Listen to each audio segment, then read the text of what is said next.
विचारधारा है। 2024 का चुनावी अखाड़ा पूरी तरह से तैयार हो चुका है। हर पार्टी अपनी अपनी ताकत, अपने अपने दांव लेकर मैदान में उतरने को बेकरार है। लेकिन इस सब के बीच में बीजेपी के चक्रव्यूह और मोदी के करिश्माई नेतृत्व और अमित शाह की संगठन शक्ति और कौशल का जवाब विपक्ष कैसे देगा? विपक्ष अपनी एकता को साथ लेकर चल रहा है। पूरी विपक्षी पार्टियां लामबंद हो रही हैं, लेकिन उनके घर में भी सब कुछ ठीक ठाक नहीं है। वहां भी फूट की खबरें लगातार आती रहती हैं। एक चेहरे पर सहमति की बात तो छोड़ ही दीजिए, लेकिन बीजेपी भी जानती है कि 24 की राह आसान नहीं होगी। तो ऐसे में वो भी पुरजोर कोशिश कर रही है कि किस तरह से पुराने साथियों को साथ लाया जाए और कर्नाटक और हिमाचल की हार से सबक लेकर क्या कुछ संगठन और सरकार में बदलाव किए जाए। 24 की रणनीति को लेकर हमारे साथ इस वक्त चर्चा करने के लिए बीजेपी और कांग्रेस के दिग्गज नेता मौजूद हैं, जो बताएंगे रणनीति क्या होगी, आरोप प्रत्यारोपों पर जवाब भी देंगे। हमारे साथ डॉक्टर सुधांशु त्रिवेदी हैं, बीजेपी के राष्ट्रीय प्रवक्ता, और सुप्रिया श्रीनेत हैं हमारे साथ, कांग्रेस की राष्ट्रीय प्रवक्ता। आपका बहुत बहुत स्वागत है। सुधांशु जी, 2024 के चुनावी अखाड़े के लिए आपने एजेंडा सेट कर दिया है। विपक्ष को फोड़ो, पार्टियों को तोड़ो और 2024 में अपने लिए साथियों को जोड़कर जीत की राह सुनिश्चित करो।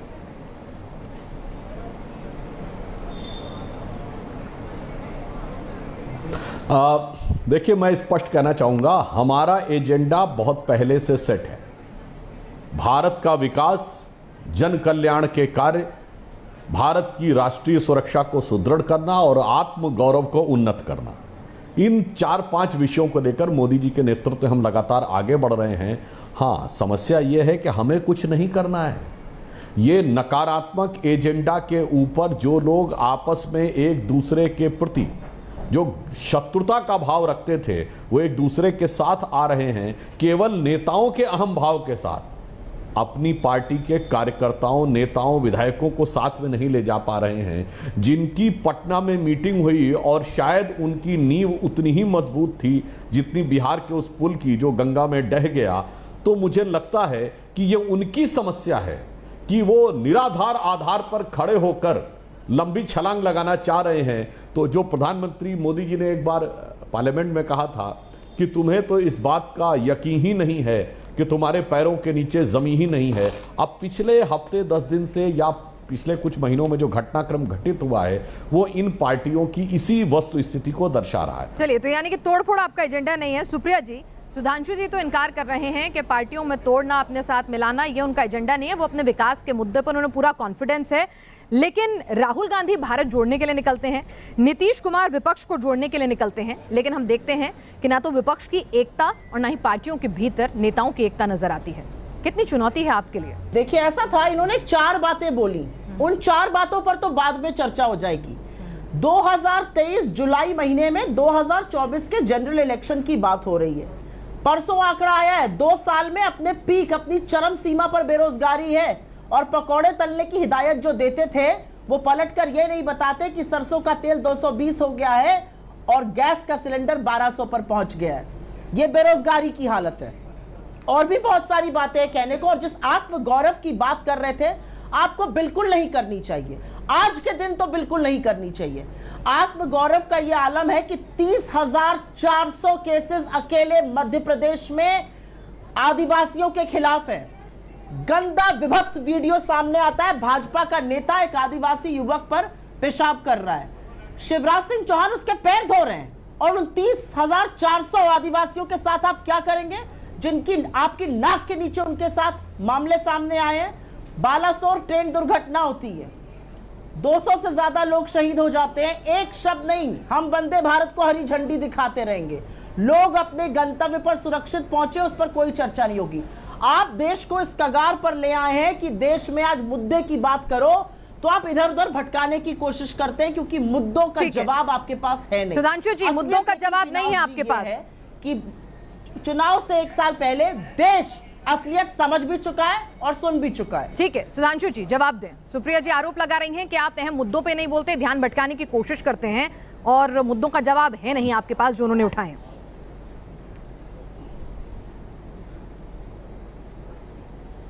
देखिए, जब मुद्दे नहीं होते हैं तो इस प्रकार की बातें उठाई जाती हैं। मुद्दों पर एकदम ऑब्जेक्टिव और रैशनल बात होनी चाहिए, यानी वस्तुपरक और सहज बुद्धि दोनों से मैं जवाब देता हूं।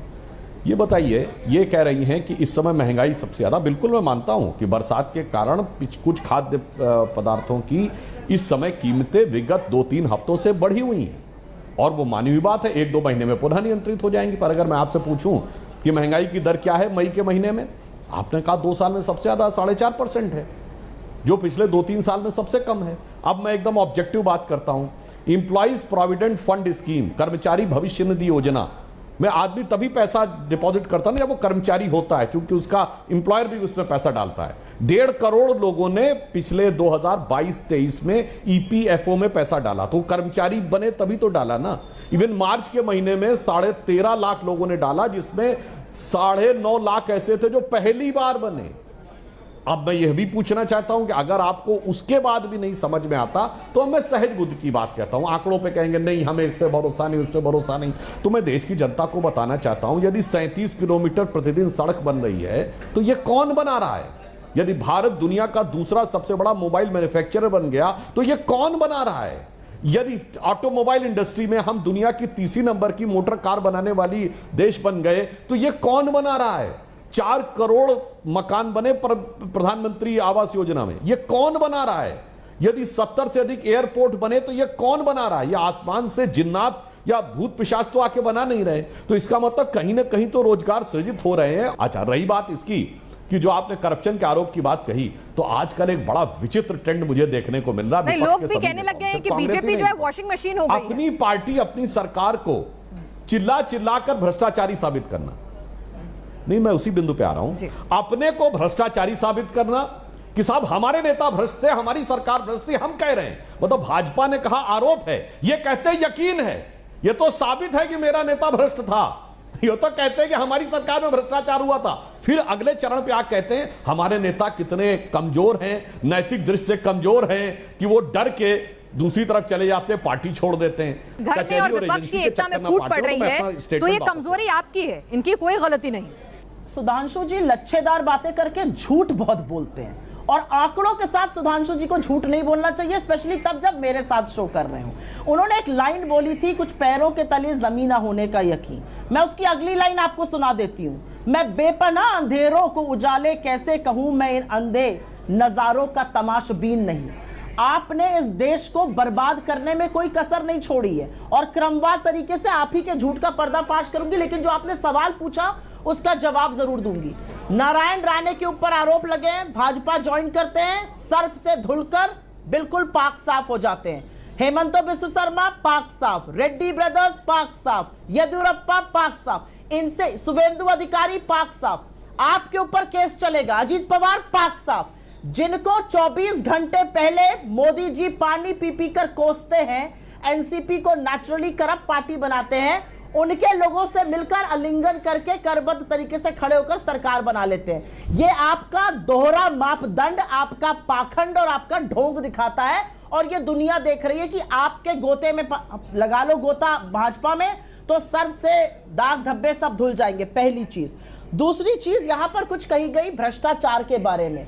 आपने तो वो भ्रष्टाचार किया जिसकी विश्व बात कर रहा है। अदानी महाघोटाले पर आप मुंह नहीं खोलिएगा तो क्या हुआ? दुनिया उस पर चर्चा कर रही है, दुनिया के रेगुलेटर्स उसकी प्रोब कर रहे हैं। और घटक दलों की बात आप कीजिएगा, एक या दो नहीं, 19 घटक दल भाजपा को छोड़कर जा चुके हैं, जिसमें से इनके सबसे पुराने जदयू, शिवसेना, शिरोमणि अकाली दल जैसे लोग शामिल हैं। क्योंकि सबको पता चल गया है कि आप सबसे पहले डसते अपने करीबी वालों को, आप उनको निस्तो नाबूद कर देते, इसलिए लोग आपको छोड़कर जा रहे हैं। 2014 से पहले पूर्वोत्तर में इस तरह से महासंग्राम, गृह युद्ध नहीं मचा था। आज मणिपुर से लेकर मिजोरम और असम में गोलीबारी हो रही है। चीनी अतिक्रमण, हमारे घर में चीन बैठा है, हमने आंखें बंद कर ली, तो भाई दुनिया तो नहीं बदल जाएगी, आपने आंखें बंद कर ली।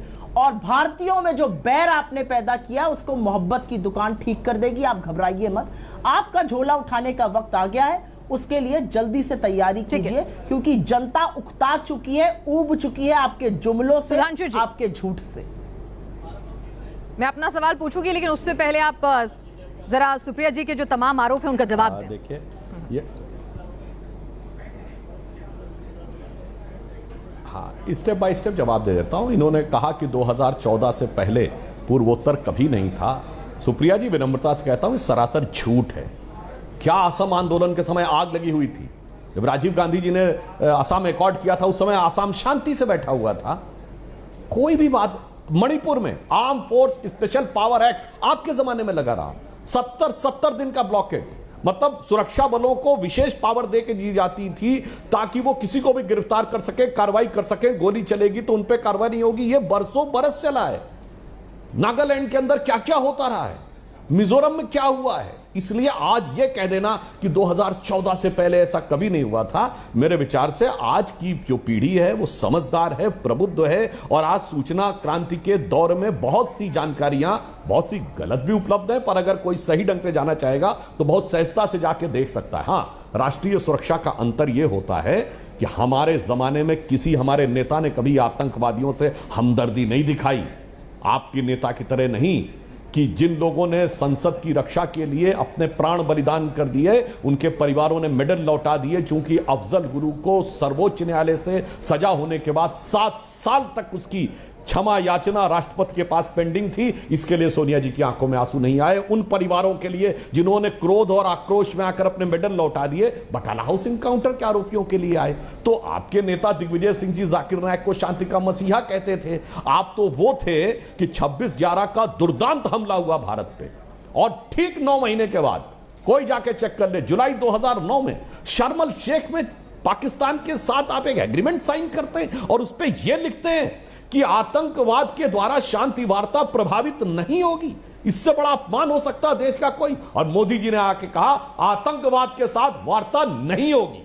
और पिछले 9 साल हैं स्वतंत्र भारत के इतिहास के इकलौते 9 साल जब हमने पाकिस्तान से कोई औपचारिक द्विपक्षीय वार्ता नहीं की। No official bilateral dialogue. बहुत साफ हमारे विदेश मंत्री ने भी कहा कि जब तक तुम आतंकवाद में मुलव्विज रहोगे बात नहीं हो सकती है। और आज स्थिति यह हो गई कि इनके दौर में जब कश्मीर का मुद्दा उठता था तो एक अकेला सोवियत संघ हमारे साथ खड़ा होता था लगभग, और लगभग पूरी दुनिया हमारे खिलाफ। आज स्थिति यह है कि जब कश्मीर ये पाकिस्तान उठाने की कोशिश करता तो एक इकलौता चीन उसके साथ खड़ा होता है, बाकी लगभग दुनिया हमारे साथ। अभी जब प्रधानमंत्री जी अमेरिका गए तो ये पूर्व उनके प्रधानमंत्री इमरान खान का बयान है कि कितनी दुख की बात है कि अब भारत पाकिस्तान का सीमा विवाद केवल भारत पाकिस्तान की सीमा तक मोदी ने कन्फाइन कर दिया है। इसके बाद आपको ना समझ में आए सुरक्षा के लिए क्या हुआ है तो कोई बात नहीं, आप झोले के ऊपर झोला देते रहिए, जनता झोले को समझती है। पे पढ़ देते क्या? ठीक है, सुप्रिया सुलेते जी आपके पास आऊंगी, लेकिन डॉक्टर सुधांशु त्रिवेदी जी मुझे एक बात बताइए कि अगर सब कुछ इतना अच्छा है, विकास भी हो रहा है, सुरक्षा भी अपनी जगह ठीक है, अरे भैया मुझे भी बोलने का इक्वल मौका दीजिए, आप दोनों सवाल उनसे लेती हैं। नहीं, ठीक है सुप्रिया जी, पहले आप बोल दीजिए, मैं अपने मेहमानों की पूरी तरजीह देती हूँ, आप पहले बोल दीजिए, मैं अपना सवाल बाद में ले लूंगी। बोलिए। नहीं, बस क्योंकि मैं थोड़ा सा राइट टू रिटॉर्ट करना चाह रही थी, इन्होंने जो बातें बोली। अपने विदेश मंत्री का नाम भूल से भी मत लिया करिए। ये वो विदेश मंत्री है जिन्होंने पब्लिकली कहा है कि हम छोटी इकोनॉमी हैं, हम चीन जैसी बड़ी इकोनॉमी को कैसे सबक सिखा सकते हैं। ये मनोबल कमजोर करते हैं लोगों का। विदेश मंत्री का नाम मत लिया करिए क्योंकि नेबरहुड में हम पूरी तरह से आइसोलेटेड हैं। बांग्लादेश हमारा फेयरवेदर एलाई, चीन कॉक्स बाजार में बना रहा है, चीन श्रीलंका में घुसा हुआ है। विदेश मंत्री का नाम तो गलती से भी मत लीजिएगा। योगा डे कर रहे थे यूएन पर हम, 12 घंटे पहले चीन ने हमारे प्रपोजल को ब्लॉक किया जहां पर हम शारिक कबीर एक दुर्दांत आतंकवादी को इंटरनेशनल टेररिस्ट घोषित करना चाहते थे 26/11 के। हमने रिटॉर्ट किया, हमने चीन का नाम ही नहीं लिया। यह आपने हालत कर दी है देश की। प्रधानमंत्री चीन का नाम नहीं लेते हैं, कोई घुसा हुआ कह के क्लीन चिट दे देते हैं। और ये कितनी बड़ी विडंबना है कि चीन उसी को इस्तेमाल करता है हमारी कोर कमांडर लेवल टॉक्स में। ये असलियत है इस देश की। लाल शर्ट पहनकर लाल आंखें दिखाने के बजाय खड़े हो जाते हैं और $100 बिलियन का ट्रेड डेफिसिट बढ़ा देते हैं। ये आपने किया। एक मिनट सुप्रिया जी, आपने बोला आतंकवाद, आसिया अंद्राबी आपकी, सैफुल्ला आपका, उदयपुर के कातिल आपके, एलईटी के टेररिस्ट जो पाए गए जम्मू कश्मीर में वो आपके। ये सब लोग कैसे हैं आपके सदस्य? बताइए मुझे। क्यों आप इन लोगों को अपना सदस्य बनाकर रखते हैं? क्यों आप इस देश में आतंकवाद पर चुप रहते हैं? इस बात का जवाब दीजिए। हमने आतंकवाद के लिए शहादत दी है, आपकी तरह लक्ष्यदार बातें नहीं करी है, तो आइंदा आतंकवाद पर मुंह मत खोलिएगा। ठीक है सुधांशु जी, इसका जवाब आप देना चाहेंगे? मैं अपना अगला सवाल लूं जी। इसका एक लाइन में जवाब दे देता हूं, फिर आप सवाल लीजिएगा। उन्होंने कहा रेटोरिक और हकीकत। तो मैं बता देना चाहता हूं, जब हमारी सरकार नहीं थी 2014 से पहले, देश का एक इलाका बताइए जहां धमाके नहीं होते थे। चंडीगढ़, दिल्ली, जयपुर, बड़ौदा, सूरत, मुंबई, पुणे, नागपुर, लखनऊ, वाराणसी, गुवाहाटी, पटना, बोधगया, हैदराबाद, चेन्नई, बेंगलुरु, चलती ट्रेन में धमाका, चलती बस में धमाका। की बात याद करिए, बस अड्डे से लेकर रेलवे स्टेशन पे लिखा रहता था बम हो सकता है, छूना नहीं। आज दिखता है कहीं? अब इसमें बहस की गुंजाइश है क्या? आज वो दक्षिण कश्मीर के 4 जिलों तक रह गया। आतंकवाद पे बात नहीं करने की बात करना बंद कर दिया लोगों ने। आज स्थिति ये हो गई कि वो हुर्रियत का नेता जो आपके जमाने में जलवाए जलाल से दिल्ली आते थे, उस समय की सरकार के जैसे दामादों की तरह स्वागत होता था, आज एनआईए के पेशी में आते हैं, ईडी की पेशी में आते हैं। इसलिए जमीन आसमान का अंतर आया, और ये तो कोई भी दर्शक जाके देख सकता है। ठीक है, जनता है वो बखूबी, ठीक है, जनता है वो बखूबी समझती है चीजों को। ट्रेन में धमाका, चलती बस में धमाका। ठीक है, आप लोग देखिए, आप लोग अपने एक्सट्रीमिस्ट से कौन सहायता लेके सरकारें बना रहे हैं, बोल दिया ना उन्होंने। राम माधव और हेमंत बिस्व शर्मा, उस पर भी बोलिएगा कुछ। हेमंत बिस्व शर्मा और राम माधव पर बोलिएगा कुछ आप। किसने एक्सट्रीमिस्ट की लेके सरकारें बनाई हैं? गांधी को गाली देने वालों के साथ आप खड़े रहते हैं, उनकी राष्ट्रपिता की उपाधि पर आप सवाल उठाते हैं, मोदी जी जाके नतमस्तक होते हैं, गोडसे के उपासक कब तक बने रहिएगा? बताइए मुझे, बताइए, इस बात का जवाब दीजिए। चलिए बोल लीजिए, उसके बाद हम बोलते हैं। आप सिर्फ यहाँ पर आकर लच्छेदार झूठी बातें करते हैं। ठीक है, चलिए, आप दोनों लोग अपने अपने आरोप प्रत्यारोप लगाते रहेंगे। एक मेरा सवाल है, नहीं बोलना चाहिए। अरे यार, मैं तो एकदम एक एक फैक्ट बोल रहा हूँ। ठीक है, कोई ठीक है, दर्शक जाके चेक कर सकता है। एक जरा देखिए, मेरा शो का नाम है 24 का अखाड़ा, जरा 2024 की भी थोड़ी सी बातचीत हम लोग कर लें। मैं ये पूछना चाहती हूँ, सवाल पूछ लीजिए। जी सुधांशु जी, मुझे एक बात बताइए। जी सुधांशु जी, मुझे एक बात बताइए, विकास भी हो रहा है, सुरक्षा भी है, सब कुछ इतना अच्छा चल रहा है, तो संगठन और सरकार में कर्नाटक चुनाव की बाद जो हार मिली, उसके बाद ये फेरबदल की जरूरत जो है वो क्यों आन पड़ी? और आरएसएस ने भी नसीहत दी थी कि अकेला मोदी जी का नाम जो है वो काफी नहीं होगा 2024 के लिए।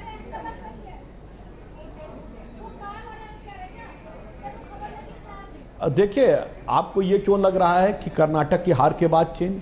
क्या पिछले लोकसभा चुनाव से पहले हम लोगों ने संगठन में चेंजेस नहीं किए थे? जब चुनाव नजदीक आता है तो संगठन, और हमेशा हुआ, अटल जी के समय में 2004 से पहले याद करिए, प्रमोद महाजन जी और वेंकैया जी सरकार छोड़ के गए थे।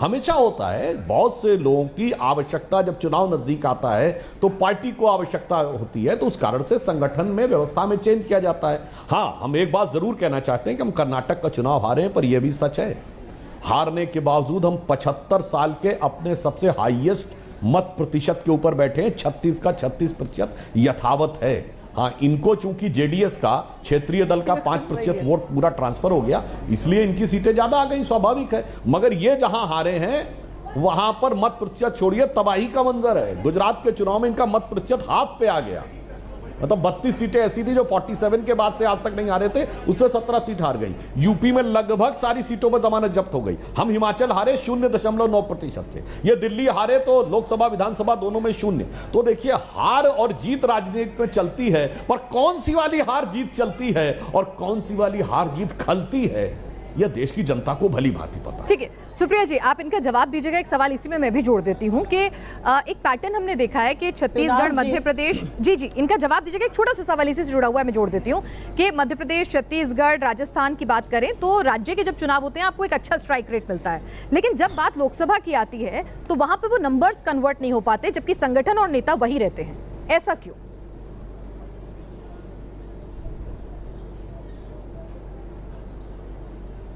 और वो पैटर्न आपको बदलता हुआ दिखेगा। इन्होंने कहा कर्नाटक हम ऐसे ही जीत गए, तो हिमाचल भी हम ऐसे ही जीत गए थे। एक्चुअली तो रिजेक्शन मोदी जी का हो गया।